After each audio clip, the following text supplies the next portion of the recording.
So in the next half of this last lecture, I'm going to basically talk about how we create the right entanglement, these graph states, the specific entanglement that we want to get from these photons. As part of that, here is an exercise which it really would be useful for you to do if you want to understand photonic quantum computing. I'm going to tell you kind of how it works out, and it builds on the exercise I left at the end of the last lecture. This is an 8-port interferometer, so there's 8 modes. 1, 2, 3, 4. Let me do it here. There's 4 modes here, and these 4 modes have 1 photon in each of them. And then there's 4 modes that have vacuum. So these ones are empty, 0, 0, 0, 0. Oh, sorry, I'm drawing these are Fock states now, so I need to use the curly Kent notation. Okay. So I start off with 4 single photons and 4 empty vacuum modes. I do Hadamard type, so 2-mode beam splitters between 1, 5, 2, 6, 3, 7, and 4, 8. Okay, so that's what these are. So these lines, where there's a crossing, that's just 2 photons that cross each other. There's no transformation that happens, no interaction there. So mode 1 just goes all the way through like this, but it has this, which is a 50-50 beam splitter, this Hadamard beam splitter. Okay? So the state at that point, if I just zeroed in on what this state looked like over here, it would look like 1, 0 plus 0, 1, where this is mode 1 and this is mode 5. That's what that Hadamard beam splitter does. Okay? And similarly, I have a 1, 0 plus 0, 1 and a 1, 0 plus 0, 1 between modes 2 and 6 and 3 and 7 and 4 and 8. Okay? So really, if I tried to write the whole state out, I would basically have, 1, 0 plus 0, 1 tensored 4 times. And if I wrote that state out collecting the terms on in the right mode order, you get something like, I'm going to cheat and sort of write in one ket, these are modes 1, 2, 3, 4, and these are 5, 6, 7, 8. That's just saying, look, if the 4 photons go through, into modes 1, 2, 3, 4, then no photons go down from these beam splitters into this final thing here. So that's why I get a piece. So this is my state psi at this intermediate point after the first beam splitters. But maybe I get like 0, 1, 1, 1, 1, 0, 0, 0, and a whole bunch of terms like this. 16 terms, 2 to the 4, 16 terms when I expand this whole state out. And then I send, so that's the state at this point, and then I send it through the send modes 5, 6, 7, 8, so these are 5, 6, 7, 8. I send them through that double Hadamard interferometer that I showed you at the end of the last lecture. And then I look at when I get 2 clicks at 2 different detectors. So when I get 2 clicks at 2 different detectors, it must be that out of this 16 state superposition here, I live in a universe, if you're a many worlds believer, in which 2 photons ended up here and 2 photons ended up coming out in modes 1 through 4. Okay? And in that part of the wave function, there's really only 6 possible states that look like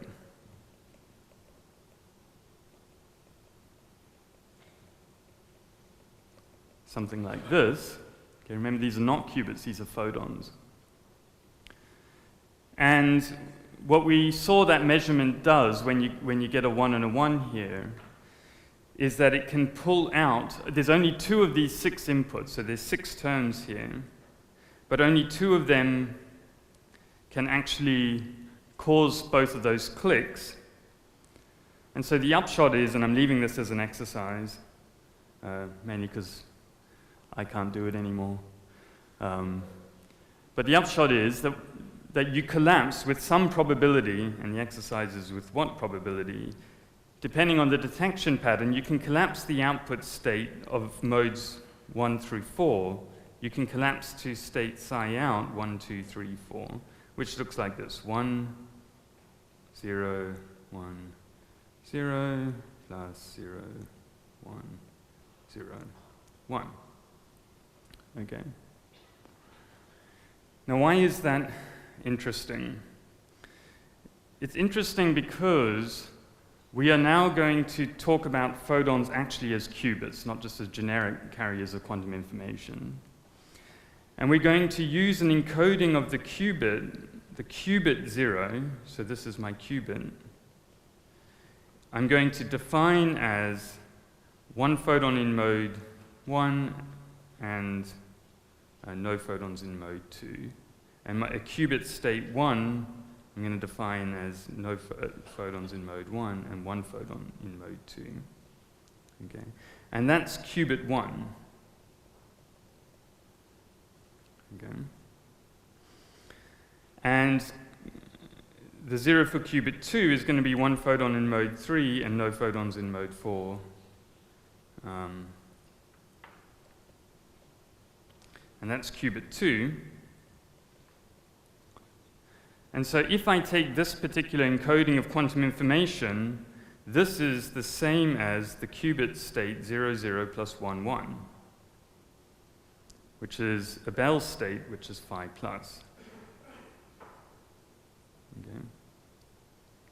So what it says is, even though these photons never interacted with each other, if you want to be strict about it, this process of interference and collapsing the photonic wave function let me create a state here that I can interpret or use as a 2-qubit entangled state. Okay. And the reason why we use this particular 1, 0 and 0, 1 is, remember all the way back at the beginning of this lecture, I said when you use the single photon states 1, 0 and 0, 1, then a unitary in the interferometer space, in the operator space, acts as a unitary in the Hilbert space. And so it's very easy to turn a standard single qubit gate. It's very easy to build it. You just build the interferometer that does that unitary.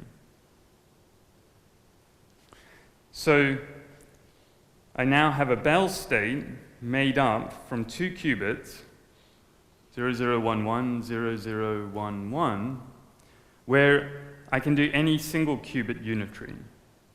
Okay. And, you know, it's just an annoying feature of life that I had to build this Bell state this way. Photons, for some reason that we don't know exactly why, do not let you do a C0 gate. If you had a C0 gate, you would use that to build this entangled state. The problem is that you've only built this entangled state probabilistically, so your probability of success in this case is about 18%. Okay. So what this means is, if you want to use this as a source of Bell states, this is not the best you can do, but it's the simplest one to explain. If you want to use this as a source of Bell states, you've got to have many photons to input, and you repeat this many times, and then in terms of actually using those maximally entangled Bell states, you need to have some kind of switch and some kind of logic that tells you this one succeeded, take those photons and send them over there. Okay. But once you have that, you have all the ingredients you need to build a photonic quantum computer. You need some single photons, you need some beam splitters, which are just interferometers, you need the switches and the detectors, and that's it. You can do all of quantum computing with just that process. Yeah? Between, like in the Bell state.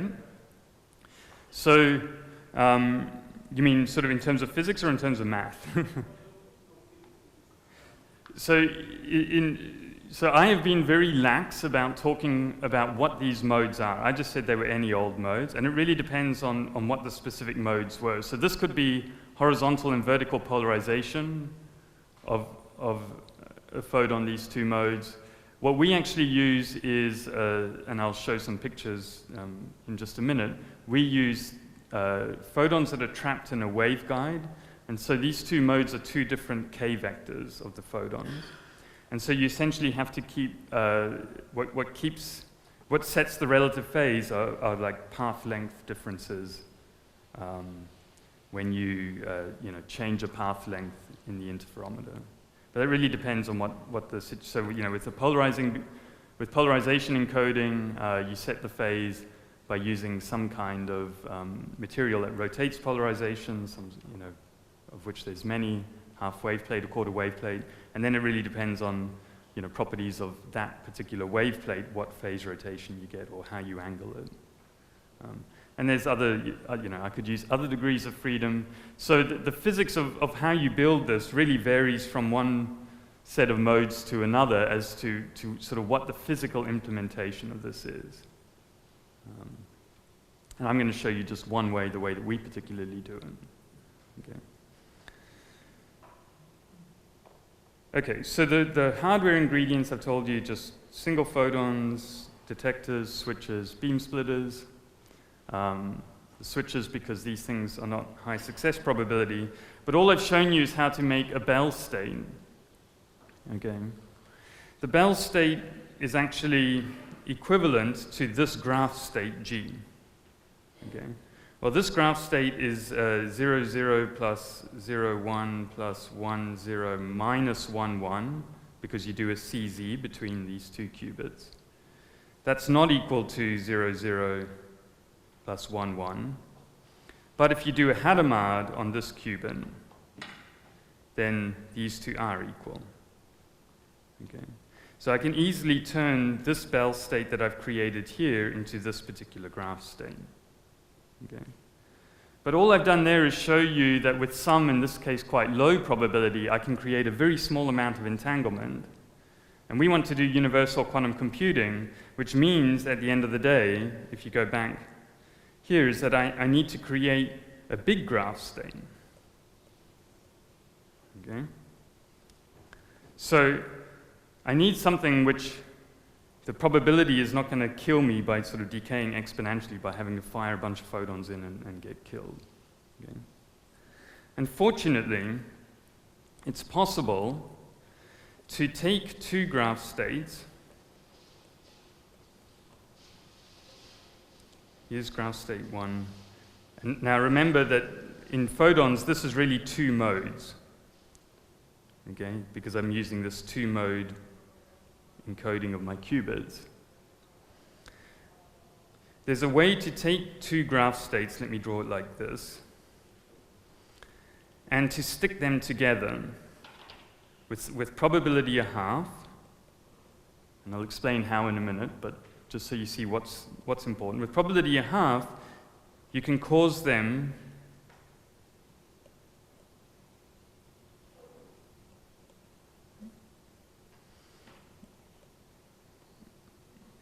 to basically stick together. Let me draw a slightly different color. You destroy two qubits. You destroy one of the two qubits, and you get left with a sort of a single output qubit. But now you've created a more connected graph. Okay.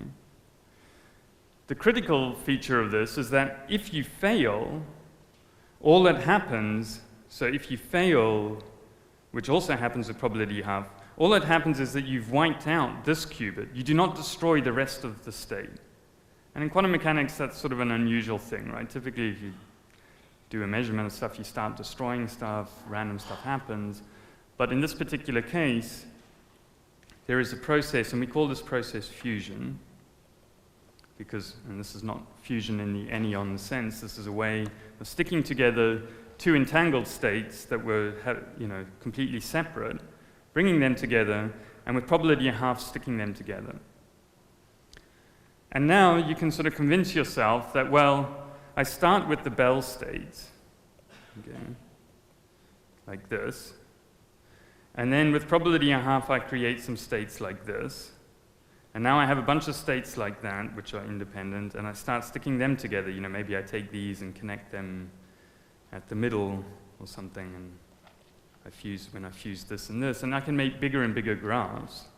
The point is that I can do it efficiently. I can make an arbitrarily big graph efficiently, because if I fail, I just kind of have another go. Okay. Okay, I haven't destroyed the whole thing when I fail. And it's a fairly glib summary, and there's a lot of optimization that can be done to make bigger and bigger graph states. Like, what is the best procedure for doing this? In fact, we don't really know what the best procedures are, but that does work. Okay. So, yeah?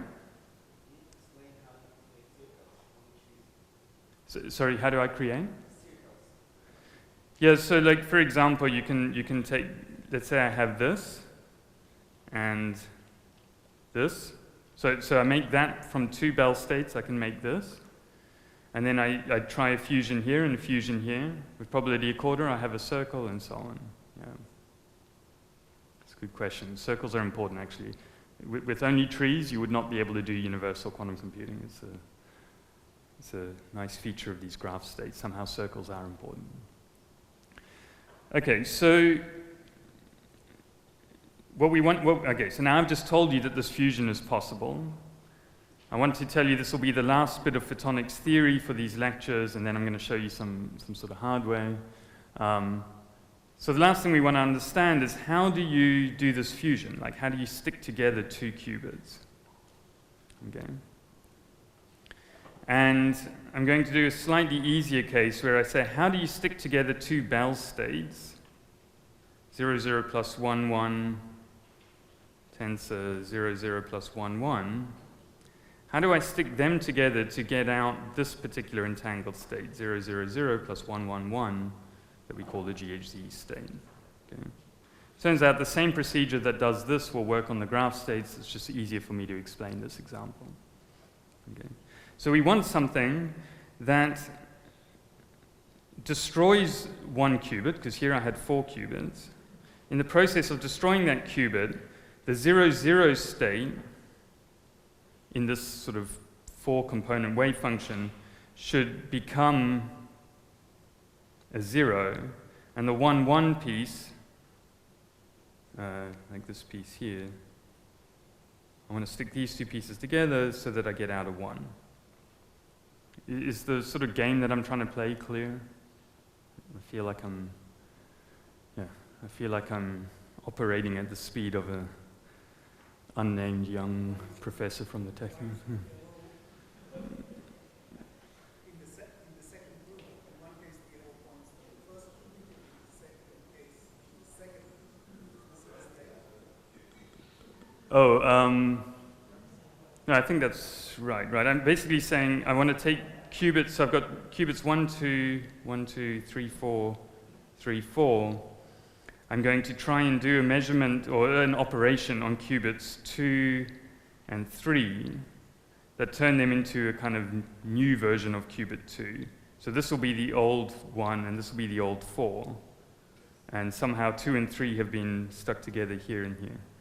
By the way, the unnamed young professor from the Technion I was referring to was not Yossi, although he is a young professor from the Technion. Is that sort of clear what the game is that I'm trying to play here? Okay, so let me show you how that works. So I'm just going to look at an interferometer to perform on 4 modes. So this is going to be qubit, in this case, this will be the qubit that was 2. I'm not going to draw in, because we do nothing to qubits 1 and 4. I'm not going to draw them in. I basically want I've got here qubit 2, remember, is made from 2 modes. These are modes, not, one of the confusing things about working photonics is you draw a straight line, what is that? So I mean a mode in an interferometer here, I do not mean a qubit in a circuit diagram. Okay, it's quite confusing. Basically, I'm trying to find some interferometer U, and I want to detect 2 of the modes, and what I want is that coming out here will be this new, so let me call this qubit 2 prime. So I want these 2 modes will now define my new qubit 2 prime. Okay? So this was my qubit 2, this was the qubit 3, was these 2 modes. And now we can actually work this out, like what is U? What is this interferometer that I need to do? Well, what is the role that this interferometer plays? Well, it's sort of the interferometer plus the detection. What it does is it tells you when you see, so remember this is only going to work with some probability 1/2. When you see you've got to see one photon at one detector and 0 photons at the other, so let me just write it as 1, 0, because I need to have a photon coming out here. When I see a photon at one of these detectors, what I would like is that I know for sure that qubits 2 and 3 were either both 0 or both 1. Okay. I want to kind of kill out the part of the wave function in which qubit 2 was 0 and qubit 3 was 1, for example. That I do not want in trying to get this GHZ state. So whatever this interferometer is, it should be something where when I see that photon click, I'm like, aha, I know that the 2 qubits were the same in the computational basis, both 0, both 1. But I also do not want to know what they were. If I knew that they were both 1, then I would definitely destroy the entanglement because I would be left with just qubit 1 as a 1 and qubit 4 as a 1. So I'm trying to do a measurement that gives me information but does not destroy the entanglement with the remaining qubits. And that's what this fusion measurement does up here. When it succeeds, you preserve the entanglement with everything else. Okay? So the question is, what interferometer does that? Okay. So I don't remember exactly, so I'm going to work it out in front of you and then maybe I'll get it right the first time. But you can see the thinking that goes into it. Okay. So here's my 4-port interferometer, and I know that this interferometer, when both qubits are 0, which means I have 1, 0, 1, 0, so this is qubit 2, remember, and qubit 3, this is the 0 state. I would like to do something where I detect only one of the photons. And I would like to get a detection pattern that I can only get as well when both of them are in the 1 state, i.e. I want to not get whatever that detection pattern is, for the cross terms, as it were, the 1, 0, and 0, 1. So I think that if I just do the Hadamard 50-50 beam splitter here and detect, I will get the right thing. So let me see if that works. Okay. So what happens when I detect one photon here and none here? Well, there's actually these 4 possible inputs. I'm going to draw in orange the ones that I do not want to lead to this detection. So this is when this one is 0 and when this one is 1. That's when the second qubit is 1. And actually, I'll draw the other one in pink, is when 0, 1, 1, 0. That's when this one is 1, and this one is, that's 1 and 0. Okay? So here are the 4 possible configurations of qubits that can go into this interferometer. Let's look at the orange possibility, which is when the first qubit is 0 and the second is 1. In that case, this orange, photons go through here and here, and they cannot lead to a click here. They just pass straight through, and these 2 vacui do not lead to a click over here. So that seems okay. And the pink possibility, which is when when the first qubit is 1 and 0, is a bit different. In this case, both photons are on the middle 2 modes, and now, when they go through the Hadamard, we already did that calculation, and we saw that you'll see 2 photons here and 0 here, or 0 here and 2 here. But whatever you see is you see 2 photons, and so you do not see 1 photon, which means that this thing cannot lead to this detection pattern. So let's look at the blue possibilities. What happens then?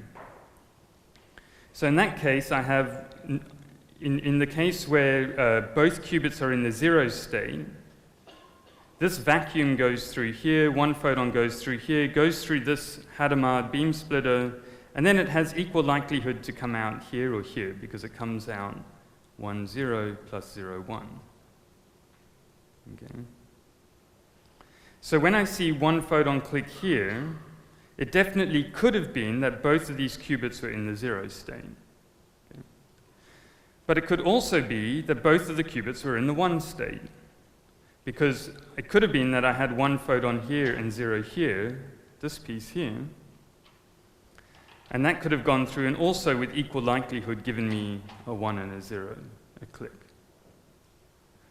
So I've now talked you through, obviously you can sit and write the equations out, but I've now done what I set out to do, which was to do an operation that with some probability, if the two qubits were in the state 0, I know, look, they're both in 0 or they're both in 1, but I don't know whether or not they're actually both 0 or actually both 1. Yeah? Would it be much more complicated to do it in a way that doesn't require photon resolving detectors? So actually this, for success, does not require photon, oh sorry, is there a way to do it? Yeah, so there's more robust ways of doing this, for sure. I don't know whether Naomi will talk about it. I'm certainly not going to have time to talk about it. But yeah, you can do this. You can do this, in principle, you can do kind of all of these things with non-photon number resolving detectors, or you can, in practice what we do is fan out the modes and just use, so we just spread out the two photons so that with high probability they go to two different detectors. Yeah. Okay, that's it for the photonic quantum computing from the theory side. Okay, so I'm going to now switch to some slides. Have you got any questions on this stuff? I realize, if this is the first time you've seen it, hopefully you've at least got the high-level picture of what we do and how we do it. Yeah. So you're doing everything in the basis of one?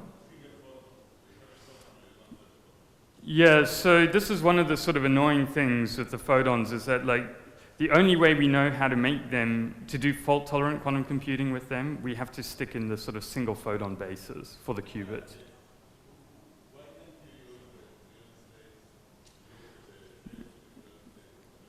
So, the problem with if you use coherent states is that you've then got to create cat states, something like this. That requires some nonlinearity. That requires you can't do that with the linear optical transformation. The nice thing about the linear optics is that we can make it extremely precise, like arbitrarily good, basically. Whereas this kind of thing requires squeezes and things which we can't do.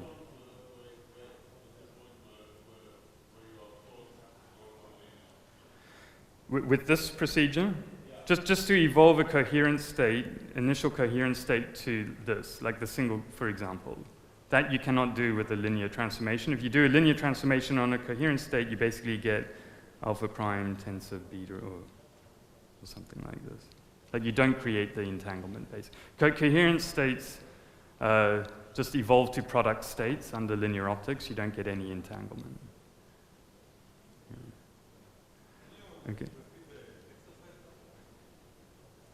You're making me do the exercise again.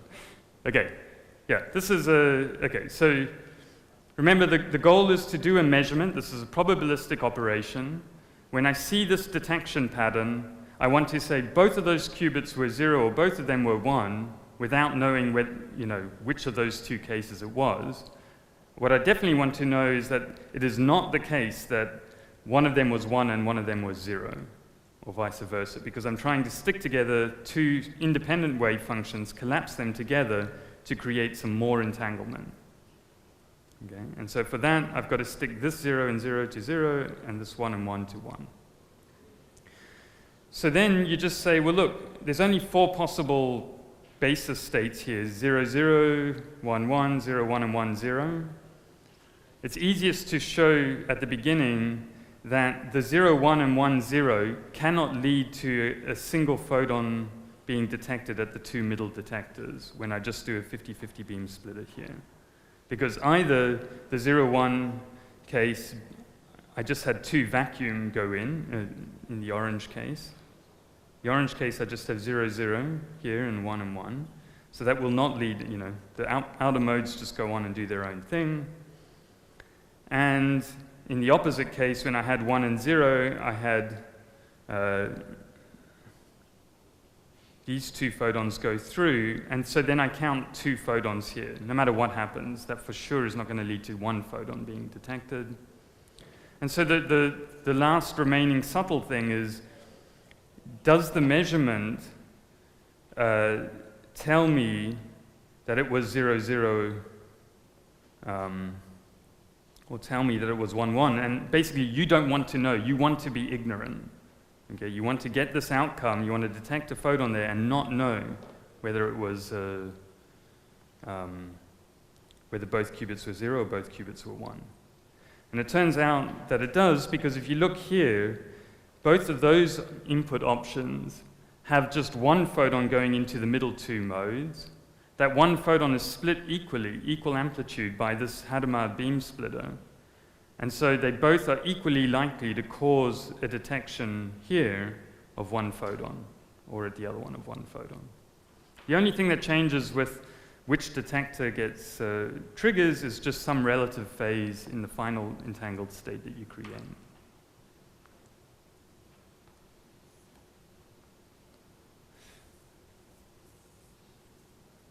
Everyone happy with that? Anything that's... Because I'm now going to turn this iPad off and show you a few pictures on the laptops. All right.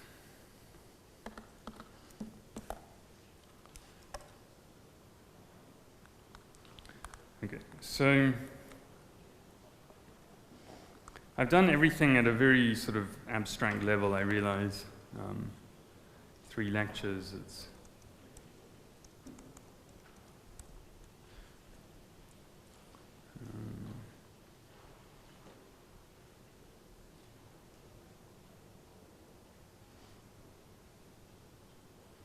Okay.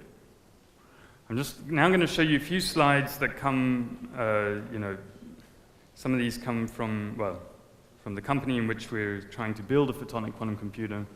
I'll just put up again the slide that Naomi put up at the beginning.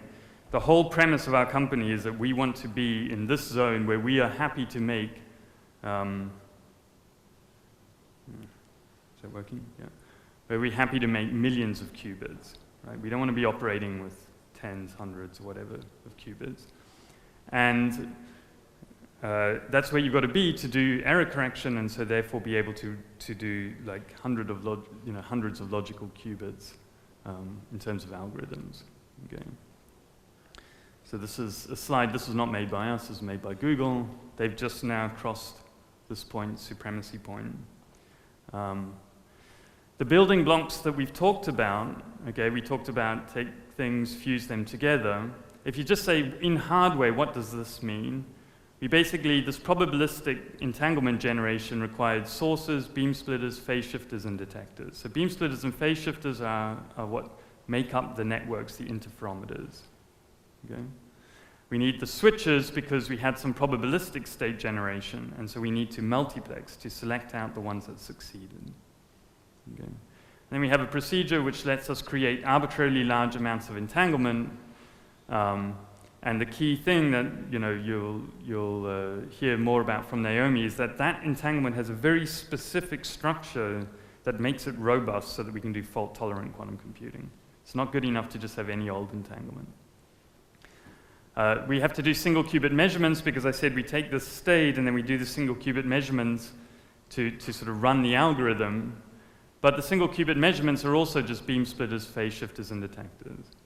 And these beam splitters, phase shifters, and so on can be made incredibly precise. If you want to, you can make them down to this is one example. You can do much better than this, down to sort of 70 odd dB, which is like a 10 to the minus 10 Pauli rate or something crazy. Something that you just would ignore. But the problem is that you can do that on one, but you've got to be able to do it on a million. Okay, and that's a different game. So there were three things that made us believe that we would be able to do this. One is that in 2015, PhD student with me, Mercedes Jimenez-Segovia, in her PhD thesis, found a way of doing it in a 2D way. We knew previously sort of like abstract ways of doing photonic quantum computing, but she found a way of doing it in a planar architecture. Another was that we found a low fixed depth architecture. By fixed depth, what I mean is every single photon in this computer goes through a constant number of elements. Even as I make the computation bigger, by scaling up the computation, the number of elements that photon sees is constant. And that's really important because the major error mechanism for photons is loss. Okay? So if the photon if it was like a qubit in a circuit model, in a regular quantum computer, the qubit has to stay alive for sort of longer and longer as the computation gets longer. For photons, that would not work. You're going to lose them for sure. Okay? And then the last one is actually the most critical, is that every component that we need, all of those components I mentioned, we can make in a standard Cmos foundry fabrication facility. Okay. So just give you a sort of quick upshot of that. Here's this planar 2D architecture in silicon involves a bunch of modules, and you might say, like, you know, how is that creating this entangled state? Basically, we get an entangled state that we create in both space and time. So we have delays on this 2D piece of silicon which hold photons for certain amounts of time. This creates entanglement for us in kind of both space and time, and it turns out to be fault tolerant. You really need the 3D entanglement. The 2D entanglement is not useful for us. And so, you know, like we have things that create GHZ states, the Fs of fusion operations, the thing I showed you already. We have just ways of wiring them together, but importantly, we can wire them together in these sort of 2D modules to create this state. Okay? And if you are a photon born in one of our sources, you don't really know that you're living your whole life entangled with all these other photons. You just know that you pass through a couple of elements. Okay? This is actually a very old architecture. We have quite different architectures with different numbers of elements and so on. We spend a lot of our time optimizing what's the best way to sort of stack the photons up through space and time in order to create the most robust entanglement possible. But basically, all of the photons, you know, some of them die fairly quickly. A few get kept for a couple of clock cycles before they get measured. But all of them like live for a constant amount of time, even as you make the computation bigger. Making the computation bigger is about making more of these in space, but the temporal life of every photon is constant. Okay. And then the last point about Cmos compatibility, all of the components that we make, you can make with standard existing silicon photonics. So silicon photonics, for those of you who don't know, is a big part of like classical computing.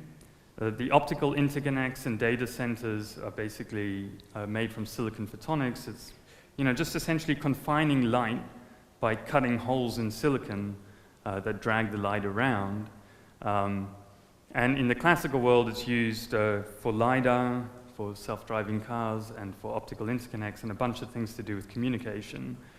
But they need to make the same components that we need to make. The performance specs are different, the things that they're interested in terms of optimization are different, but the sort of same fabrication type processes are used.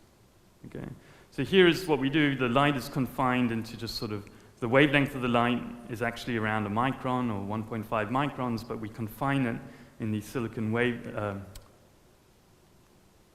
confine it in these silicon, what? Yeah, I think this thing is playing a damn slideshow.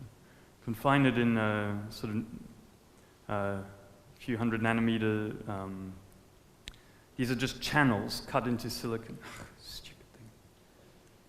How do you stop it actually playing this line? There we go. Okay, so we delay the photons by just cutting a spiral in the silicon, let it go in and let it come out. We don't need a proper quantum memory. We We have grading couplers to put light into the waveguide, into the silicon, phase shifters. All of these are just fairly simple components, except for the detector. The detector is made by putting a piece of superconducting wire on top of a waveguide, and that's the sort of trickiest part from a fabrication point of view. And then, how is it actually built? Basically, you have these CAD designs. So this is photonic, electronic, detector type CAD designs. They laid out, but we don't actually build any of this, right? You basically, the engineers who look like this, they sit there on computers, they come up with a design like this, and eventually, after they think this works like what they want, they send it to the fab. It's like 3D printing. And then they argue with the foundry, because the foundry comes back and is like, we don't like how tight this corner is or something. So they have a bit of back and forth. And then I'll show you, like, here, this is actually a several-year-old design, but you can't really see that this design here has, tens or hundreds of thousands of components on it. Like, this has also been deliberately blurred for those of you who are taking photos and stuff. You can't really work out much from this. But you basically have this computer-aided design that lets you tell a foundry, make this for me, and it just tells it how many layers. So different things use different numbers of layers of etching away and adding on stuff, and But the sort of critical thing from our perspective is that we send this stuff to the same foundry that is building your laptops and your iPhones. These are people who are not scared by making, hundreds of billions or trillions of component devices, and they make them extremely precisely. This is not being done in the back of some university clean room. This is being done by the same people. Yeah? What do you use for your single photon sources? So what we use is we just pump the silicon has a small nonlinearity, and we just pump it like crazy, and we get, it's essentially a down conversion, similar to down conversion process. It's a Chi-3 process, and we herald a single photon. And we then have probabilistically created a photon in a corresponding channel, and that's our single photon. So then the probability of creating 1 million of those would be pretty small. Yeah, but you don't. So this is the whole thing about the switching, right? We do not need to have a probability to make 1 million photons in one event, right? What you need is that you start off with, say, 100 single photon sources, and you have a switch that outputs one of them. So you just need one of the 100, and then you sort of select out one of those 100, and you're like, that's one single photon, and you repeat that many times. So you multiplex them. Well, so the way the architecture works, and I didn't really get into this, is that you do not need to create all the photons in one time step. So this entangled state, this is time, but these photons do not need to all be alive at the same time, thankfully. So basically, in any 1 or 2 time steps, you need that number of photons alive, and they get stored in spirals like this. That's, it's not a proper quantum memory, it's just a delay, really. Yeah. Sorry?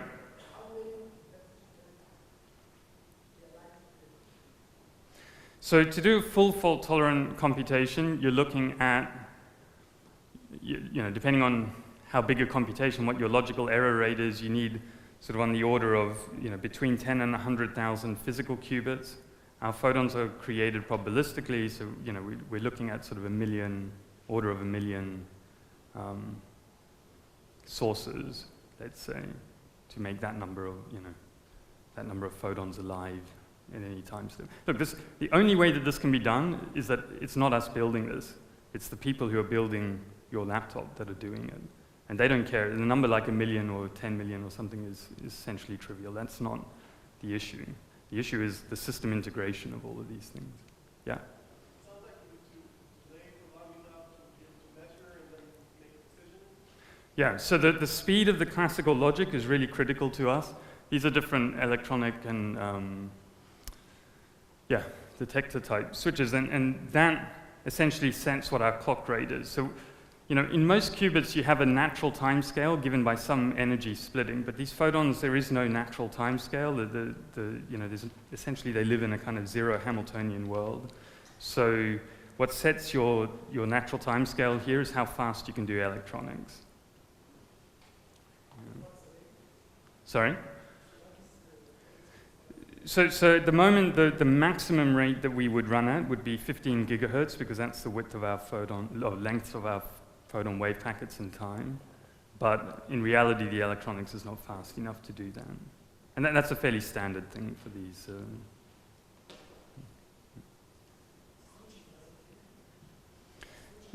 So, you know, look, there's 100 gigahertz switches out there, but they're just too lossy. So what limits us is the loss of the switches, not the speed of the switches. So, yeah. Anyway, so yeah, look, here, sorry, I'm running slightly over there. Here's what happens. You send it to these guys, they send you back a wafer. This is the first, this is a few years old, but this was the first 300 mil, million component photonic wafers ever built, okay? To compare, like, this is a standard quantum optics. For those of you who've ever been in, Duty's lab or other people, you'll see these optical benches with maybe a few hundred or a few thousand components on them. This thing is like every academic optics lab that's ever been built or would ever be built in terms of number of components, which means that you can't have these monkeys actually doing the experiment, right? It's not possible. You can't find enough of them. So what we have to do is we have to have a robot that goes through and does all of the measurement and sort of uploads it to databases. Everything has to be automated. Right? There's no PhD students in this company. All done by robots. And what the robots tell you then, they send you back very detailed very detailed models of the components across a full scale, like million of component wafer. Here's an example where we wanted to compare two different foundries, compare different propagation losses and things like that. You get out very detailed information. So we can use that in our error modeling as we try and make the thing fault tolerant. All of this stuff has to be done at 4 Kelvin because the detectors that we use are superconducting. One day they'll be room temperature, but at the moment, room temperature is not good enough. Those modules have to be packaged to build. The size of the final machine is sort of basically a small room, like a small data center. Yeah.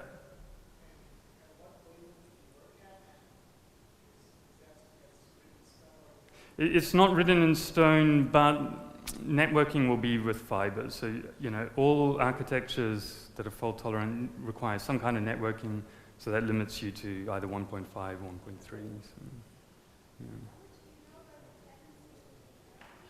Okay, so that's a great question, Doreen. The great thing about these photons, remember the start of the whole thing is that they don't interact. So we do not get quantum crosstalk at all. These photons, you can't make them interact with each other. The only correlations we get, we can model perfectly, essentially, because they're classical. So we do that. I think we, for sure, are the only people that can take 20-odd hardware parameters and model them through to a logical qubit and be confident. Because we don't have stray random interactions between quantum things going on. This simulation took a team a year. We have another one that takes in even more hardware parameters, going to take roughly a year as well. Okay, so just to, sorry, I'm really late, but the final machine, I've talked about a little bit of physics here. There's a ton of stuff that goes into the classical processing, decoding, fault tolerance, working out the algorithms. Naomi will tell you a bit more about it. There's a bunch of interesting science in terms of using different types of graph states that have different properties. It's actually sort of topological encodings of quantum information, even though we don't have many-body systems, it's still topological. And then the sort of mantra that the COO of the company insists on me saying is that, look, you have two choices. You can either make a quantum process scalable and try and invent new manufacturing to get yourself to 1 million qubits, or you can take something you already know is scalable and try and make it as quantum as possible. And we have taken the second view. And every day I'm more and more grateful that we did. Here's the team. We're now, I guess, about a quarter bigger than this again, sort of 130-odd people. And most of the people are from the semiconductor world, engineers. About a third come from either quantum experimental theory. I'll just finish with the summary. Look, photons, you manipulate them with linear optics. There's some restrictions because of that. They don't interact with each other. You've got to use measurement and feed forward, but you can do universal quantum computing, and that's surprising. The theory side of what we do, this graph states and stuff, is exotic. And this is one of the reasons why, people just haven't really learned it, is like they don't want to learn new theory. But it's interesting. I think it's interesting quantum science. But the hardware that, we've sort of put the difficulty on the theorists and not the engineers. And the hardware that we're building, the experiments that people are doing, are not exotic. They're just, hardcore silicon photonics. And all of the components that we need, there's no sort of new components required. It's stuff that's already can be built at the millions, tens of millions of scale. And the question is, can you build it good enough, but more, can you integrate them on those scales, keep all the properties quantum, and build yourself a photonic quantum computer? And, hopefully I'll be back here in a couple of weeks telling you, yes, we've done it. So, all right, I'll leave it at that.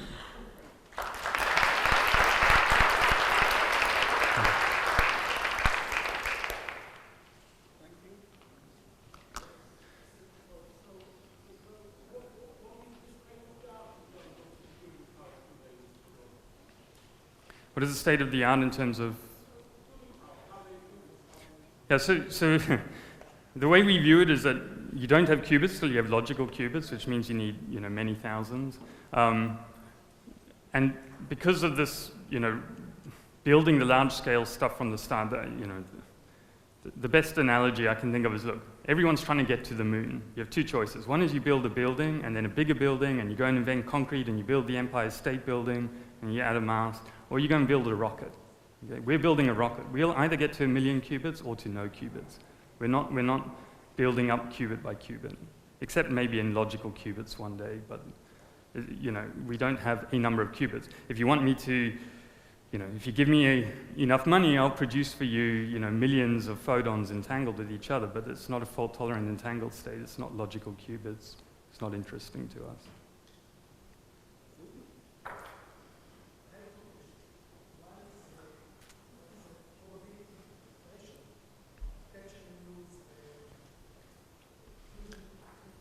Yeah.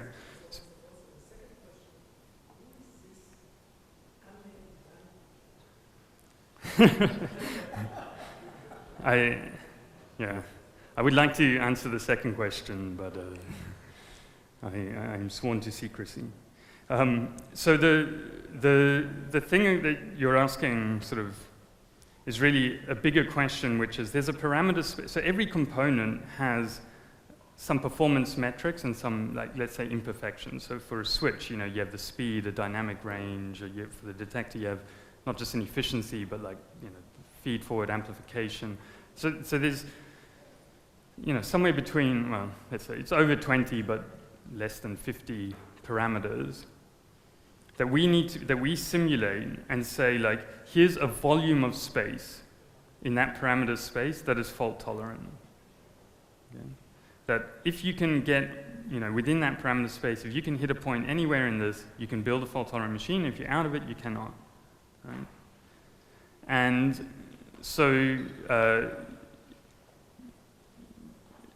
if you just go in any direction and you look at only one imperfection, you can find oh, look, I only need detectors that are, 50% efficient or something. That's not a valid claim. I mean, it's the sort of thing you might say in academia, because what you really have to say is when all of these things are put together, which architecture, which way of putting them together am I going to go? Because they trade off against each other. If your detectors are better, your switches can be worse and vice versa. And so, I mean, this is what we do. We spend a huge amount of time improving, simulating, trying to make that volume better, make it better in different directions. And and make sure that we can take into account all of the different manufacturing imperfections as part of that.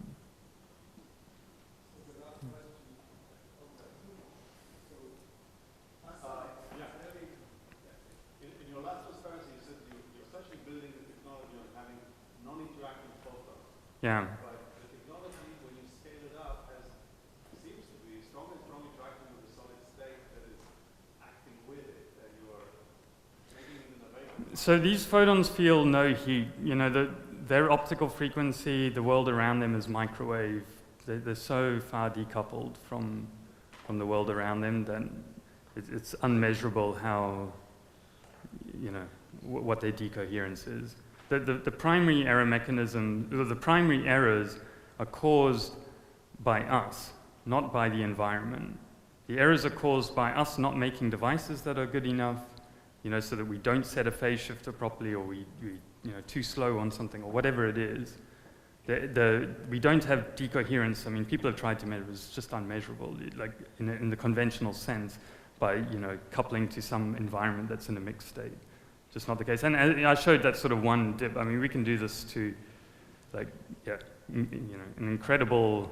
Well, LIGO, for example, is essentially doing something similar, right? Like you can make these things far beyond any fault tolerance threshold, and the way fault tolerance is, there's no point polishing the firewood. If that's not the limiting factor in building your quantum computer, there's no point making it any better than you need it to be. So, So if linear optics and measurements can entangle photons with detection imperfections lead to correlated errors? sorry, say the last part? So would detection imperfections lead to correlated errors? So yeah, like everything. So the point is that you get correlated errors, but they're in a sort of bound, simulated way, like easily simulatable way. In fact, like Naomi's a better person to ask about this. That you don't get unknown interactions. You kind of only have like known unknowns, as it were. And so, and because the photons have this constant depth, you kind of have a kind of constant backwards light cone, and this lets you like essentially bound your error modeling in a way that I don't believe is possible when you have interacting qubits. I'm pretty sure it's not. Ready?